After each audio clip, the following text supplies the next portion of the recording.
Hey, I haven't been on here for a minute. Sorry. We have been milking goats.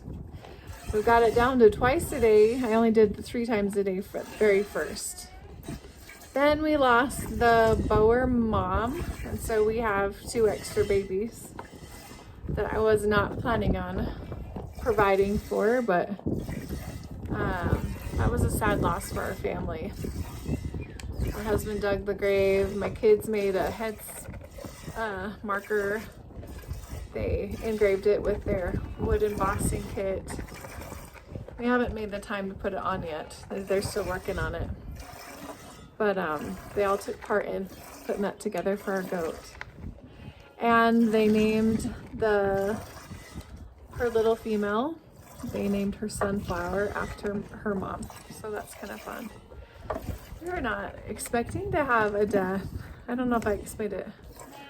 It's like, went outside the second morning. We've been pulling the babies because it's freezing cold at night. We don't have heat lamps set up and stuff because there's a cold snap going through here. And so we pull the babies at like 8 o'clock at night. When it starts to get cold, put them in the house with us. And then first thing in the morning, I took the Boers out. And that next morning, she was laying there on her side, passed away already. So I don't know what happened. I'm assuming something with her afterbirth because I didn't see a big piece of afterbirth like I normally see with the Nubians. But as I've shared, those are our first Boers. I've never, last year I didn't do Nubians, this year I've done Nubians, and so this is all new for me. I mean, it should be similar, but everything's new for us, so we're just learning. It's kind of scary to have your first one have birth, and then she passes away too. We got 2 more to give birth, and I'm nervous. So, this girl here, my Nubian, she's first-time freshener. She decided she did not want to have her babies, but as like a milking Nubian, I think that genetic breeding has been, or genetic, like, oh, those are my babies, I should take care of them kind of a thing. I think that's bred out of them for a lot of them. I got this girl from a milk dairy, a Nubian goat milk dairy place, and they always pull all the babies. So I was planning on milking her anyway, so it's just fine. I just like it when they like their babies as well, like lick on them and take care of them and stuff. But anyway, oh, don't spill my jug. So anyway, I just thought I would say hi. I've been working in the garden a lot too.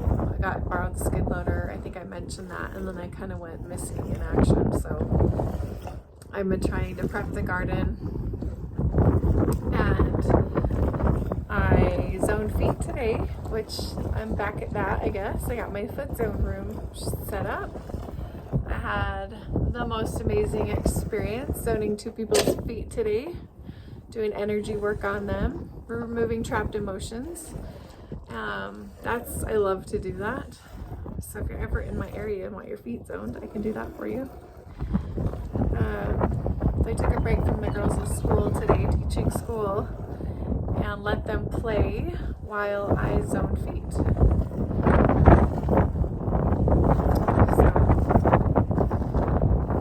anyway, in the afternoon, this doe gives like 1.5 quarts.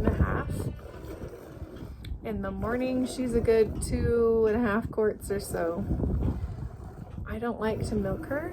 She must have tiny little holes. Very hard to get the milk out, but also she's a first-time freshener, so I'm hoping that this fall's breeding and next year will be a little bit easier for me to milk. Generally, when I start milking, anytime I start out with her, because she is the hardest to get the milk out of. I like to get the hard one out of the way. The other ones are pretty simple to milk. Even my daughter's goat, Gypsy Moon, she was a first-time freshener this year. She's got amazing udders, and so the milk just comes right out of hers. Yeah, so that's a good quart and a half. So I'll be back 1 second. Out here, let me just tell you, it's like freezing out here. Shouldn't be complaining. It's springtime. The grass is green. It's been raining for days and it's been cold. So we've had babies inside. I've got cute little Glenn. I don't know if you know which baby Glenn is. He's the runt of the triplets. He's got a dog sweater on, dog jacket, because he's just shivering. We tried to put them out on like a heating dog warmer pad, and we did that for a couple of the days. The rest of the time they've been in the house. The kids have been holding them. I wish I could get better video of that. So cute when the kids have all the goats in the house and they're running around for a minute, but man, do they potty. They just let it rip, and there's 9 of them, so that's a lot of pee. I like to try to keep it all outside. Anyway, so it's just hard to decide what babies you want to keep. There is a few different baby does that I just absolutely love, but milking 4 that I'm already milking is a big job, so I'm trying to decide what to do. I've posted a few of them on some goat pages on Facebook and stuff. I just need to get more serious and get them sold if I can. If any of you are interested in them, let me know. My girls are purebred, papered. I paid for the papering, I paid for all of it. But then I decided I didn't want the government to know what I have on my farm. I didn't want to register anybody. I wanted the confirmation in the does. I wanted their body structure, the structure of the bones, how they line up, the confirmation of the teats. So I got good goats. They're not just your regular backyard goats. They're ADGA certified. But I just decided that I don't want that involvement. I want to be able to do whatever I want with my goats and not have to register them when they have babies every year. The world has gone to a place of, no thank you. I'll just keep my personal business to myself, I guess, that way. So anyway, if you're interested, let me know. We usually keep the bucks for food, but we haven't banded anybody either yet. So I was very leery about recording the video of us butchering our last goat that we, took in for food. But it went well, and the goat tastes really nice, and we are super happy with it. So, I mean, if you guys are looking for that, Nubians are a dual purpose, but they're mainly for milk. They're really good milkers. But you can eat the bucks if you choose to, if you pound them.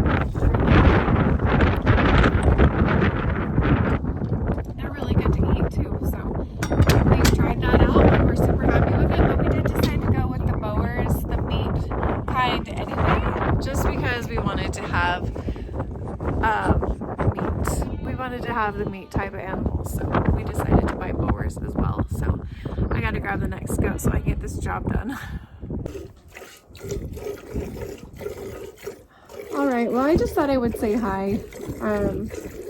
I was sharing all the new babies. We were so excited to have them, and first time milking this year and all the things. And then I got caught up with providing milk for all those babies, and I'm getting about 3 to 4 dozen eggs a day and using my freeze dryer. I have a couple different freeze drying videos that I'm going to share too.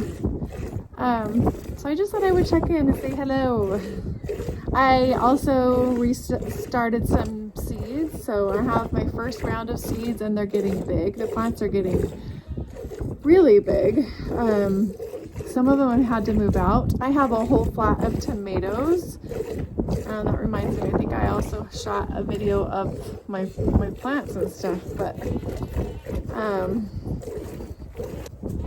anyway, so I got so busy doing all the things.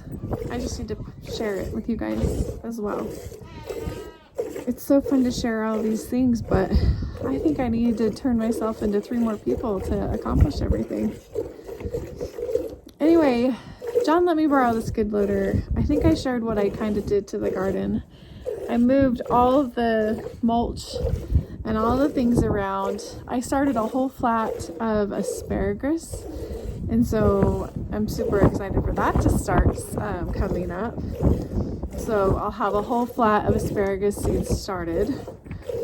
And I'll show you when that starts to sprout out. It's just like little seeds and stuff now, but that'll be super fun. We're gonna have tons of asparagus later. It takes about 3 years to get that up and going, so that'll be exciting. So, all right, well, I'll talk to you later. Hopefully I'll have something more fun to share than just smoking. But anyway, just keeping up with it. Talk to you soon.